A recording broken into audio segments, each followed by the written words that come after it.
Salli wa sallim wa barik ala sayyidina Muhammadin wa ala alihi wa sahbihi ajma'in, amma ba'du. Al-mukarramun wal muhtaramun, para asatid, para jamaah sekalian, mudah-mudahan kita semuanya selalu diberikan kesehatan oleh Allah Subhanahu wa taala. Amin. Salawat dan salam semoga selalu terlimpah curah kepada baginda alam Nabi besar Muhammad sallallahu alaihi wasallam, kepada kerabatnya, kepada sahabatnya, dan mudah-mudahan kita semuanya mendapatkan syafaat beliau di dunia dan di akhirat. Amin ya rabbal alamin. Hadirin jamaah yang dirahmati oleh Allah, begitu besar nikmat Allah yang diberikan kepada kita di saat saudara-saudara kita terbaring di rumah sakit, terbaring di tempat tidurnya, merasakan kesakitan. Kita alhamdulillah masih diberikan kesehatan sehingga kita bisa untuk hadir di tempat yang mulia ini, untuk menghadiri sholat berjamaah, kemudian zikir bersama, kemudian ngaji bersama, taklim bersama. Semuanya itu fadilahnya luar biasa sekali. Alhamdulillah, kita lanjutkan ngaji tentang hadis Arba'in An-Nawawiyah. Kenapa hadis Arba'in ini terkenal sekali, Pak? Pasti Bapak juga pernah kajian namanya hadis Arba'in. Arba'in An-Nawawiyah ini menjadi terkenal karena berkahnya, keikhlasannya. Makanya dalam ilmu keagamaan itu, kalau ikhlas pasti karyanya itu Masya Allah. Karyanya itu dikaji, diamalkan, dibahas, dijadikan rujukan. Beda dengan skripsi, tesis, disertasi. Habis nulis selesai nggak tahu kemana itu, disimpan di gudang, disimpan di perpustakaan. Tapi karya ulama seperti ini karena niatnya memang ikhlas, sambil zikir. Bahkan Imam Al-Bukhari setiap mau nulis satu hadis itu istikharah dulu, selain beliau meneliti hadis, sehingga kitabnya ini menjadi kitab nomor 1 dalam bidang hadis. Setelah Al-Quran nggak ada yang lebih sahih lagi setelah Al-Quran ini, kecuali kitab hadis Sahih Bukhari. Nah, Imam Nawawi ini mengumpulkan hadis-hadis yang khusus berhubungan dengan pokok-pokok agama, usuluddin, sehingga kita mempelajari ini udah diringkaskan oleh Imam An-Nawawi. Jadi yang termasuk hadis yang pertama ini kita baca bareng-bareng ya Pak. Hadis yang pertama ini termasuk hadis sepertiga agama ada di sini kan. Bahkan Imam Syafi'i mengatakan 70 bab fikih hadis ini masuk. 70 bab fikih yang besar-besar. Sehingga Imam Abu Dawud pun mengatakan bahwa dari 500.000 hadis yang saya hafal, saya kumpulkan dalam sunan saya. Kemudian saya tarik lagi kesimpulan, hadis itu atau agama itu beredar atau berputar di antara 3 hadis. Salah satu hadisnya adalah hadis ini, hadis pertama. Makanya Imam Al-Bukhari dalam kitab sahihnya juga nulis yang pertama disebut adalah hadis ini. Kenapa hadis ini disebut pertama? Karena ini adalah rukun amal. Jadi amal itu ada rukunnya. Rukunnya ada berapa? Ada 2. 1 ikhlas, 2 shawab. Ikhlas itu apa? Ikhlas itu ya ikhlas hanya untuk Allah Subhanahu wa taala. Kita sholat untuk Allah, kita zakat untuk Allah. Dan yang kedua shawab. Shawab itu apa Pak? Sesuai, benar, sesuai dengan yang diajarkan oleh Nabi. Kalau sholatnya subuhnya 3 rakaat, berarti sholat subuhnya tidak sesuai dengan sunnah, maka sholat subuhnya ditolak. Jadi rukunnya ada 2. Kalau umpamanya kita beramal udah bagus banget, tapi tidak ikhlas, maka sholatnya tidak sah. Begitu juga kita beramal ikhlas banget, tapi tidak sesuai dengan sunnah Nabi, maka amalnya juga tidak diterima. Kita baca Pak, ikutin saja ya Pak. Bismillahirrahmanirrahim. Bismillahirrahmanirrahim. An Umar bin Al-Khattab radhiyallahu anhu. Qala sami'tu Rasulullah sallallahu alaihi wasallam yaqulu innamal a'malu binniyati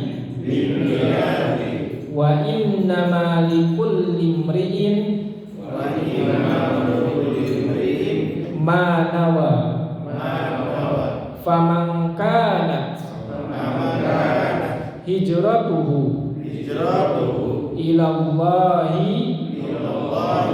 wa rasulihi fa hijratuhu ila Allahi wa rasulihi wa man kanat hijratuhu lidunya yusibuha awimra'atin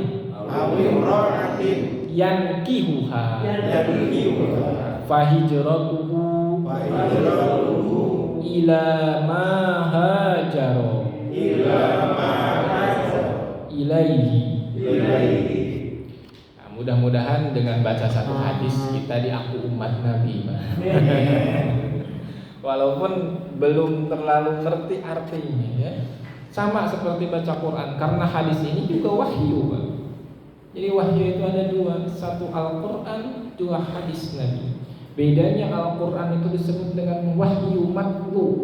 Matlu itu dibacakan kepada Nabi oleh malaikat Jibril. Kalau hadis langsung dari Allah kepada qalbu Nabi. Nah, redaksinya dari Nabi. Ya. Kalau prosedur Al-Quran itu dari Allah lewat malaikat Jibril kemudian ke Nabi. Emang prosedurnya seperti itu, namanya wahyu jari. Ya. Ada lagi wahyu khafi atau yang disebut dengan hadis Nabi. Redaksinya dari Nabi, tapi tetap ilhamnya dari Allah Subhanahu wa taala. Nah, ini itu termasuk jawami'ul kalim. Jadi Nabi itu, Pak, selain dikasih Al-Quran, beliau juga dikasih jawami'ul kalim. Apa itu jawami'ul kalim? Kata-kata yang redaksinya sedikit tapi maknanya luas. Contohnya seperti ini, innamal a'malu binniyat. Segala amal itu tergantung niatnya. Ini kan banyak ya Pak. Innamal a'malu binniyat. Segala sesuatu itu tentang niat. Bapak kesini, niatnya apa dulu? Maka amal itu dibalas sesuai dengan niatnya.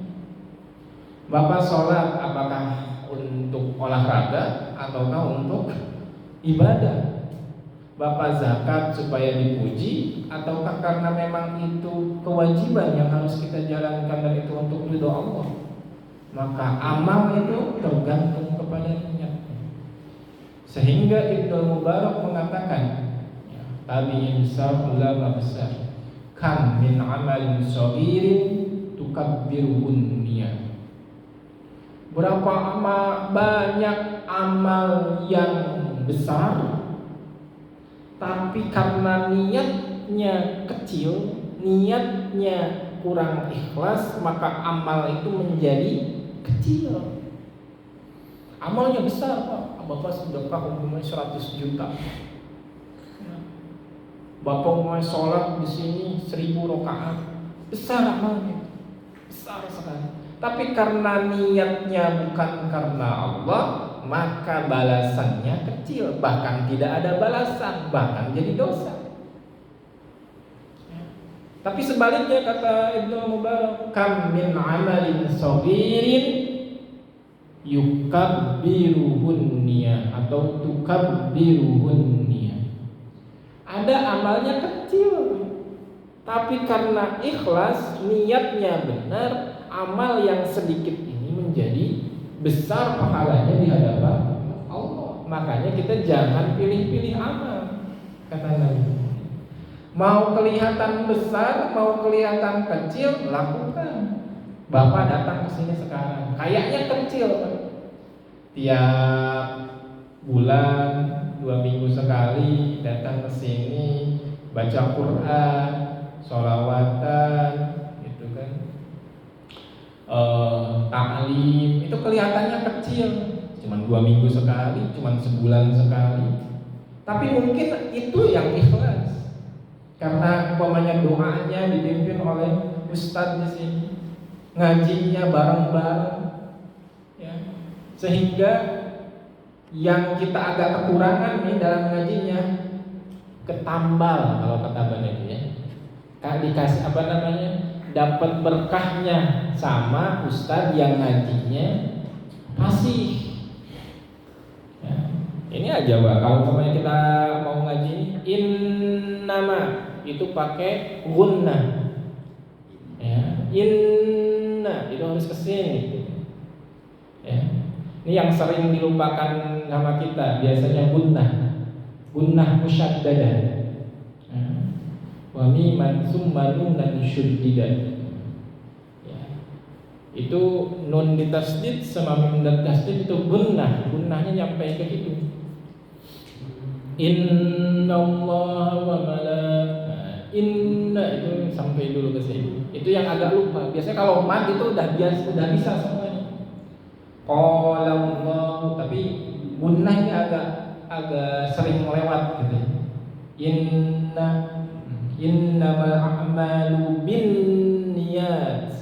Ada ke sini. Gitu ya. Itu kalau belajar tajwidnya nanti sedikit-sedikit saja. Nah, siapa tahu bacaan kita yang kurang fasih, tapi karena bareng ustadz di sini, kalau bacaan sendiri mungkin kurang fasih. Karena ada ustadz di sini, yang dilihat ustadz. Sama seperti kita berjamaah. Kenapa harus berjamaah sholat? Supaya kita ini keangkat sama orang yang bacaannya lebih fasih, lebih khusyuk.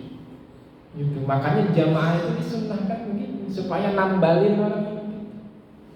Ya, udah mah sendiri, udah mah gak tahu, udah mah salah, ya, dibenerin ngambek kan. Gitu ya. Makanya disunnahkan begitu, zikir jamaah. Namanya halaqatul dzikr. Ya. Idza laqaitum bi Ariyadil jannah farta'u. Jika engkau bertemu dengan taman-taman surga, maka engkau carilah perlindungan di dalamnya. Ya Rasulullah, apa itu taman surga? Taman surga itu halaqatul dzikir, halaqah dzikir. Halaqah itu kumpulan di dzikir. Dzikir itu banyak. Ta'lim ini dzikir. Tadi dzikir. Baca Quran dzikir, semuanya dzikir. Segala sesuatu yang mengingat Allah itu dzikir. Ya. Segala sesuatu yang mendekatkan kita kepada Allah itu dzikir. Wa innamal likulli imri'in ma nawa. Ya. Wa innamal likulli imri'in ma nawa. Setiap segala sesuatu itu tergantung niat. Niatnya satu, pahalanya satu. Ya. Sekali lagi saya selalu ulang-ulang. Makanya di awal tahun kita semuanya mulai Pak agak merenung begitu. Ya Allah, mulai tahun ini ke depan, dari awal tahun bahkan sampai saya meninggal, setiap saya makan ya Allah, walaupun saya nggak niat, setiap saya makan, tapi saya niatkan khusus setiap saya makan itu makanannya, energi yang dihasilkan dari makanan itu ya Allah, saya niatkan untuk ibadah.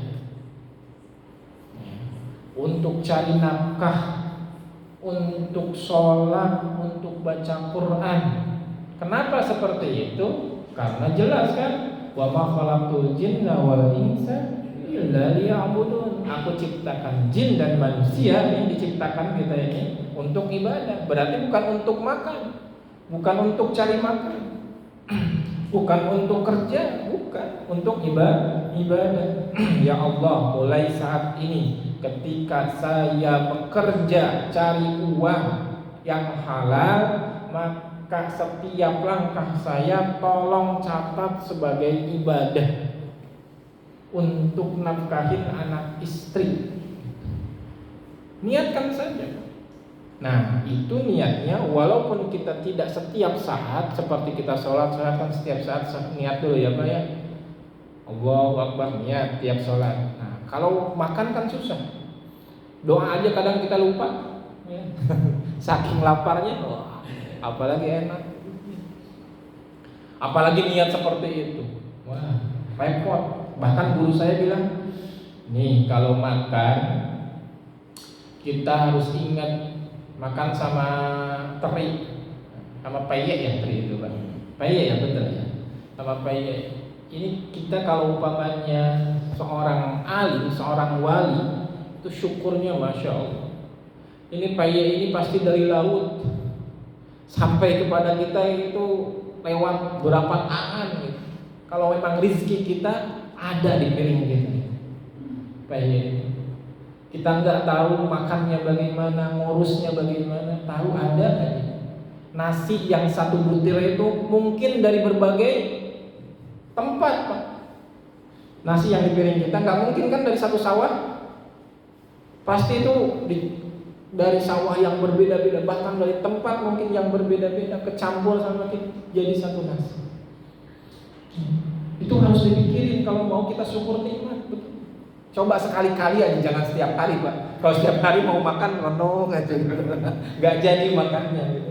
Sekali-kali gitu. Sekali-kali. Ya kebiasaan kita sambil lihat HP sambil makan, makanya kurang nikmatnya. Nah, kalau ulama dulu atau guru-guru kita dipikir sama apa nih? Sama teri. Masya Allah, teri. Sama apa nih? Sama ayam. Masya Allah, ayam ini tentu diurus dulu. Dari telur kemudian jadi ayam, dari ayam dikasih makan sama orang yang kemudian disembelih, dimasak sampai ke kita. Ya. Itulah Masya Allahnya. Pasti di sana kita bilang Masya Allah sampai gitu kepada kita. Nah, bagusnya seperti itu, niat seperti itu, niatnya yang besar aja Pak sekalian. Ya, karena kenapa? Karena hadis ini wa innamal likulli imri'in ma nawa. Makanya niatnya yang besar aja. Ya Allah, kalau saya dapat 1 miliar dari proyek ini ya Allah, maka 10 juta atau 100 jutanya untuk Ustaz Ade. Ya, begitu. Yang besar aja, walaupun nggak kecapean. 100 jutanya untuk masjid, itu padahal cuma 10%. Ya. Itulah manusia, belum apa-apa. Pernah saya bilang begini sama orang itu, kamu mau apa? Saya mau ini, mau lulus ini. Boleh, tapi harus nazar. Karena nazar itu, kalau nazar biasanya keinginannya, doanya cepat terkabul. Nazar apa? Kalau kamu berhasil, setengah dari gajimu pertama kasih ke saya, setengah lagi kasih ke orang tuamu. Bagaimana? Mau enggak? Enggak mau. Saking manusia, saking pelitnya begitu. Padahal baru nazar ini, baru kalau umpama misalnya, jikalau umpama misalnya, baru seperti itu aja udah enggak mau. Padahal belum ada. Pak, kalau Bapak punya rumah 10, kasih saya 2. Mau enggak? Enggak mau. Padahal masih ngontrak itu. Baru seandainya. Nah, itu kan manusia. Manusia itu kan begitu. Innal insana khuliqa halu'a. Selalu berkelah kesah. Idza massahu syarru jazua. Jika dia dikasih musibah, dikasih yang jelek-jelek, aduh kenapa ini ya Allah? Kenapa gini terus ya Allah?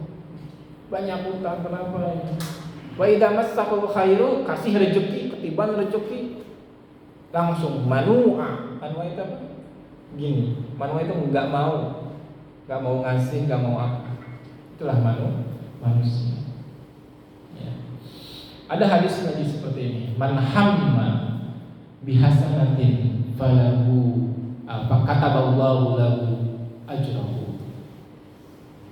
Barang siapa yang baru pengen banget, man hamma, barang siapa yang baru pengen banget hamma itu, pengen banget umpamanya, ya Allah, kalau saya dapat 100 juta di rekening saya ada 100 juta, maka 10 jutanya atau 20 jutanya saya kasih ke masjid, saya kasih ke mushola. Dari itu saja Allah udah kasih satu pahala, satu, dikasih satu kebaikan. Dapat 10 juta kamu udah dapat. Walaupun belum Pak, baru niat saja.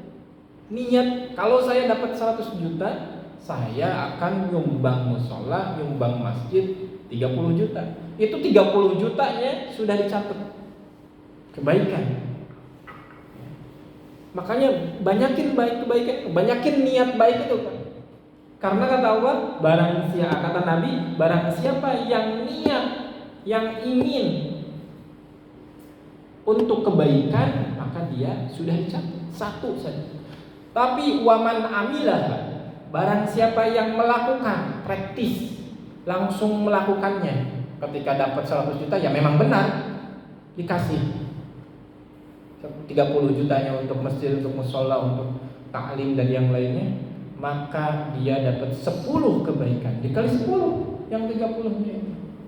Karena sesuai dengan Al-Qur'an, man ja'a bil hasanati falahu asyru amsalihha. Jika kita ngasih 1 dapat 10, kita melakukan 1 dapat 10. Kita salat subuhnya dikali 10. Enggak 1, itu rahmat Allah. Ya, dan syafaat Nabi.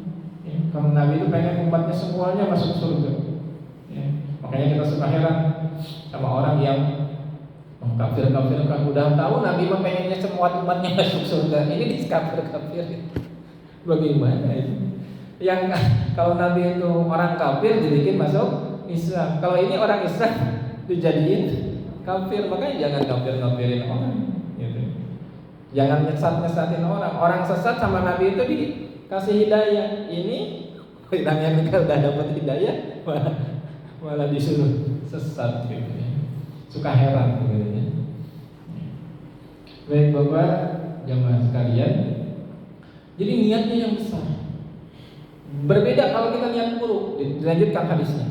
Man hamma bi sayyi'atin falam ya'malha, tapi dia enggak ngamalin, baru mau nih, mohon maaf, selingkuh mamanya, mohon maaf. Tapi enggak dilaksanakan itu karena takut istri. Nah itu dia dapat satu pahala karena enggak melaksanakan, karena takut Allah ya Pak, bukan takut yang lain ya. Karena takut Allah, enggak jadi, maka dia dapat satu pahala.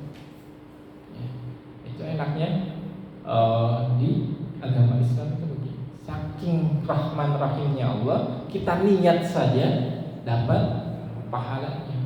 Makanya banyakin niat yang baik itu. Ya. Mulai sekarang ketika Bapak kesini, ya Allah, saya akan rutin ngaji di Al-Huda ini setiap 2 minggu sekali. Saya akan datang kalau nggak ada halangan. Itu udah niat. Kalau kata zaman sekarang apa namanya? Resolusi ya Pak. Resolusi 2022. Ya, resolusi. Niat. Ya.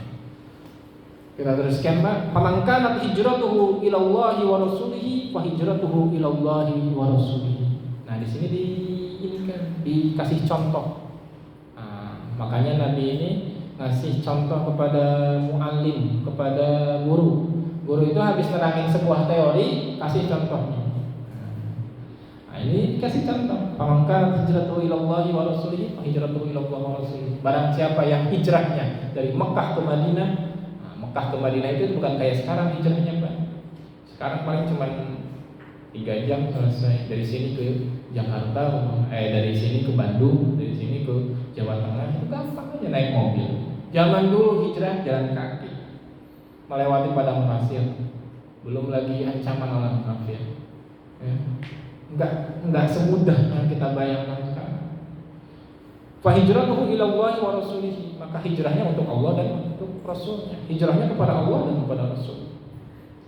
Tapi faman kanat hijratuhu lidunya yusibuha, barang siapa yang hijrahnya untuk dunia. Nah, kenapa Nabi menyebutin dunia? Karena itu yang keseringan. Pasti orang itu niatnya rata-rata gitu. Niat orang itu melakukan sesuatu itu untuk dunia rata-rata. Rata-rata. Untuk dunia itu untuk apa? Untuk harta. Kemudian apa? Awin mro'atin yang kedua, atau karena perempuan. Nah, biasanya 2 ini. Kalau enggak harta, perempuan. Udah mujizat Nabi. Udah tahu ke depannya gitu. Umatnya itu rata-rata kalahnya sama 2 ini, Pak. Rata-rata kalahnya sama 2 ini. Perempuan sama dunia. Perempuan sama harta. Makanya disebut hijrahnya hijrah tajir. Hijrah tajir itu hijrah pedagang. Hijrah pedagang itu ya hijrahnya untuk dagang. Di Madinah karena pasarnya lebih ramai, saya ikut-ikutan aja lah. Padahal niatnya untuk dagang, bukan untuk bela agama Allah. Saya kesana karena kenapa? Sebenarnya di sana ada janda gitu. Ini benar diriwayatkan, ada riwayatnya. Sebabun nuzulnya namanya terkenal dengan Muhajir Imra'atul Qais. Ya. Jadi di sana ada seseorang yang dia senangin di Madinah, dia ikut hijrah sama Nabi. Ya, bukan sama Nabi, sama para sahabat yang lain. Padahal yang diinginkannya itu bukan hijrah, tapi ke Madinahnya bertemu dengan jandanya itu.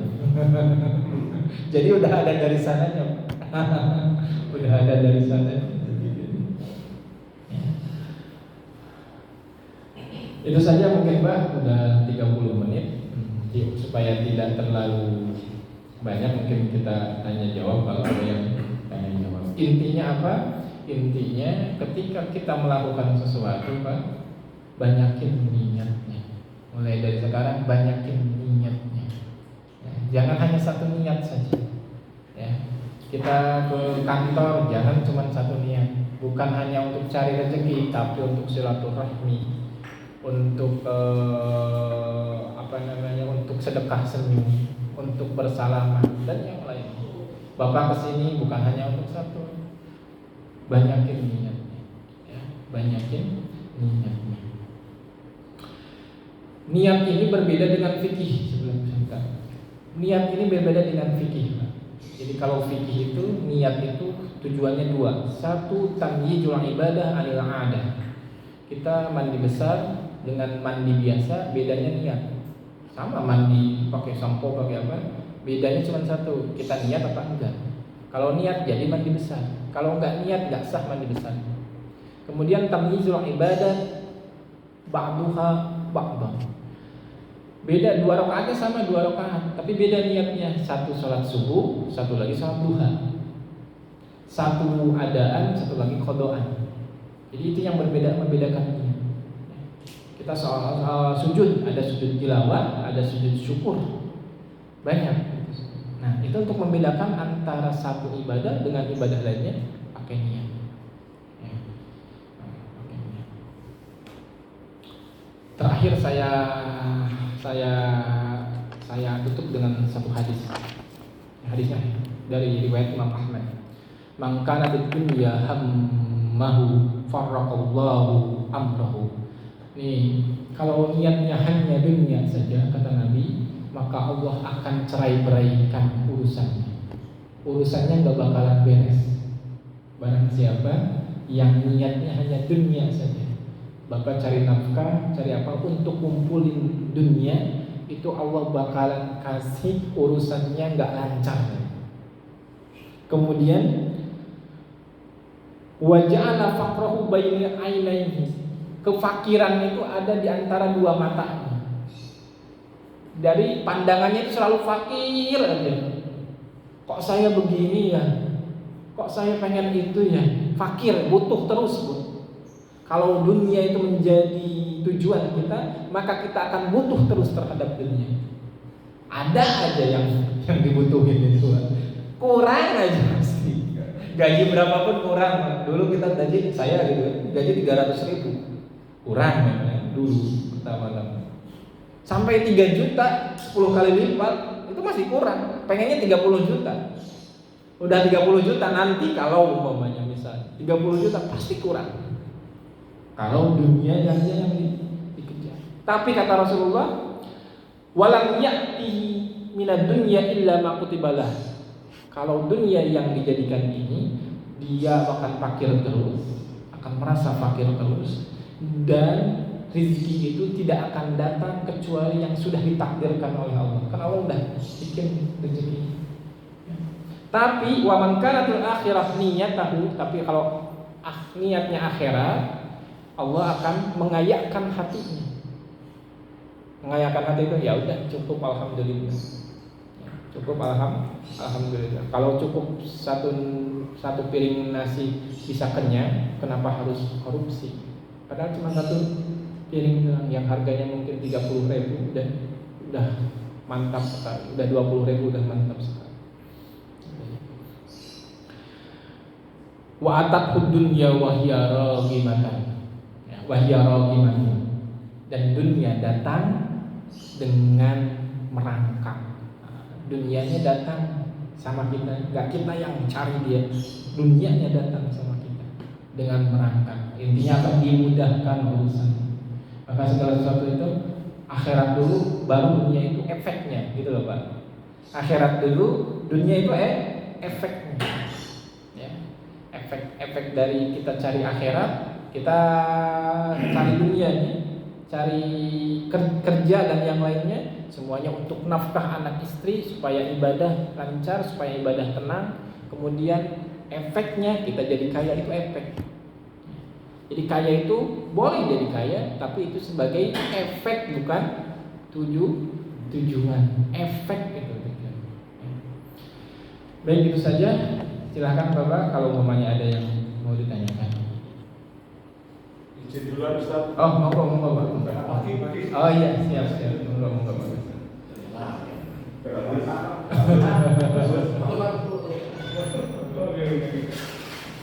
Silakan Pak, ada yang mau bertanya?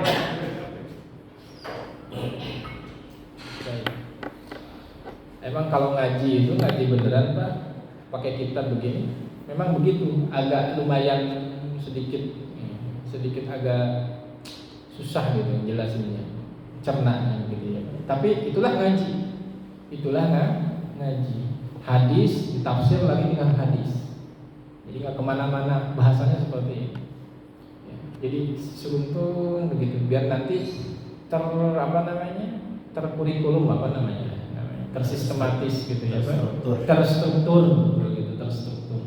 Jadi seperti itu, hadis nanti ditafsirkan lagi dengan hadis-hadis yang lain. Ya. Enggak kita cuma satu hadis kemudian penjelasannya kemana-mana, tidak. Tapi ini dijelaskan dengan hadis banyak hadisnya sebenarnya. Tapi kalau dibaca semuanya ya pusing juga. pusing jelasinnya, pusing dengarnya juga. Juga bingung gitu. Ya itulah, dalam ngaji itu yang saya pahami dan saya rasakan itu berkahnya. Cukup 1-2 kata kalau kiai ngomong itu, tapi kerasa dan diamalkan itu yang berkah. Enggak kita 1 jam, 2 jam gitu ya, ceramah tabligh akbar. Yang saya rasakan dari tabligh akbar itu meriah saat itu, tapi habis itu ya nggak tahu apa gitu, ya itu mah syiar namanya, syiar boleh begitu, bagus seperti itu. Tapi kalau umpamanya ilmu, ya di majelis seperti ini sedikit tapi mantap, tapi terstruktur atau terperinci. Baik Pak, kalau umpamanya tidak ada, nanti saya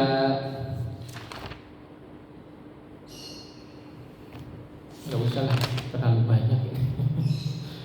Sampai ini waktu saya di Mesir saya udah curhat-curhat begitu ya. Ya alhamdulillah kepakainya sekarang ini. Tiap ngaji itu alhamdulillah pakainya pakai kitab ini. Kemudian tambah lagi lah kalau umpamanya 5 menit lagi.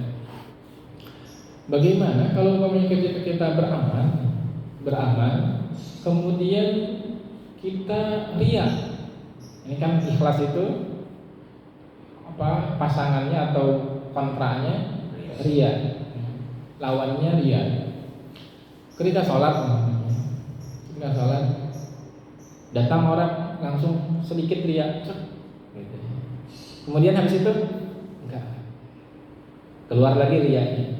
Bagaimana kalau seperti itu? Kalau seperti itu masih tetap diterima amalnya. Yang riya itu mulai dari awalnya.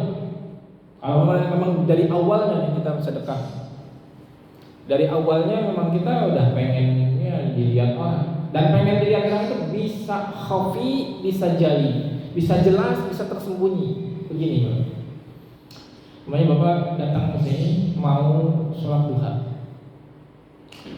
Ketika ada orang di sini sholat duhanya, Bapak kemudian jadi nggak jadi. Saya takut riya. Nah itu riya, karena melakukan sesuatu dan meninggalkan sesuatu bukan karena Allah, tapi karena orang itu. Itu riya. Bapak mau ke masjid, mau taklim ke sini, kata teman Bapak, cie soleh banget. Kemudian Bapak nggak jadi ke sini, itu riya. Itu riya. Kalau Bapak tetap saya ke sini buat dipuji orang, itu namanya riya akbar, dekat-dekat sama syirik. Melakukan sesuatu karena orang. Sehingga ada mengatakan fi'lus syai' li ajrin nas syirkun wa tarkus syai' li ajrin nas riya'un. Kalau umpamanya kita melakukan sesuatu untuk karena pengen dilihat orang, itu syirik. Syirik kecil, namanya riya. Tapi ada riya satu lagi. Saya nggak mau ini, takut dibilang ini, takut dibilang soleh gitu ya. Takut dibilang riya, malah takut dibilang riya, ya itu riya. Riya itu meninggalkan sesuatu karena manusia. Tetap kita pokoknya untuk Allah aja. Nah, gimana caranya supaya kita enggak riya? Ya biasa ya kita kan melakukan sesuatu karena ingin dipuji orang, karena kita nggak biasanya. Tapi kalau kita udah biasa ke masjid, udah biasa jamaah, udah biasa taklim, orang mau ngomong apa juga terserah gitu ya. Ini udah kebiasaan. Udah kebiasaan. Itu ada lagi sum'ah. Kalau sum'ah itu pengen didengar. Bapak nih ngaji sekarang, supaya nanti diomongin saya kedengaran nih bahwa saya soleh di sana. Jadi kita pengen diomongin orang gitu, didengerin sama orang gitu. Nah itu sum'ah. Sama itu juga yubtilul amal, menghilangkan pahala amal gitu. Ya. Jadi susah sekali ya. Kita itu ibadah itu pengennya aja, datang untuk ibadah aja udah susah. Tahu ini ibadah betul apa enggak juga susah. Belum tentu semuanya ya. Sebagian orang yang tahu kemudian mengamalkan. Sebagian lagi juga lebih kecil lagi, ada yang mengamalkan tapi tidak ikhlas. Yang ikhlas pun belum tentu istiqomah ya, belum tentu istiqomah. Makanya terus latih. Nanti itu gimana caranya? Datangnya terus.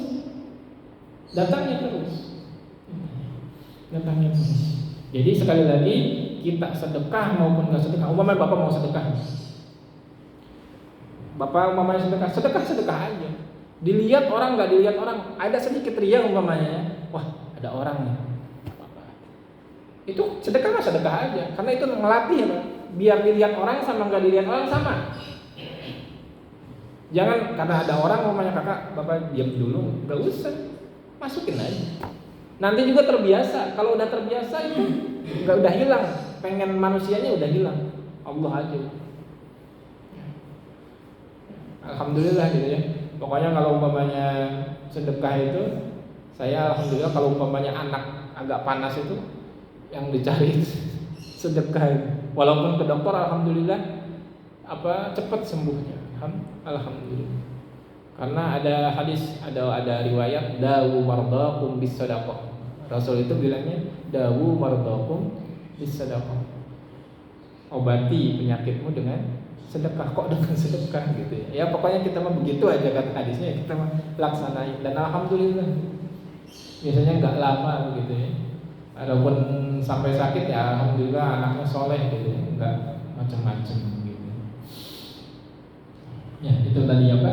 Sekali lagi ikhlas itu kalau dari awalnya kita kalau umpamanya riya itu kalau kita dari awalnya memang tujuannya untuk itu. Tapi kalau umpamanya terbesit sedikit, kemudian kita keluarin lagi cepat-cepat, astagfirullahaladzim, nah ini untuk Allah saja, nah, itu masih dikabul oleh Allah Subhanahu Wa Taala. Tapi cepat langsung dikeluarin, nggak masuk, kemudian kita simpen di sini terus. Wah iya saya itu ini. Nah itu riya beneran. Tapi kalau kita langsung keluarin lagi, terbesit kan itu wajar manusia, ya masuk ke sini. Dan kita astagfirullah keluarin lagi, itu tetap dikabul amalnya oleh Allah. Jadi jangan takut untuk beramal ya. Mungkin itu saja.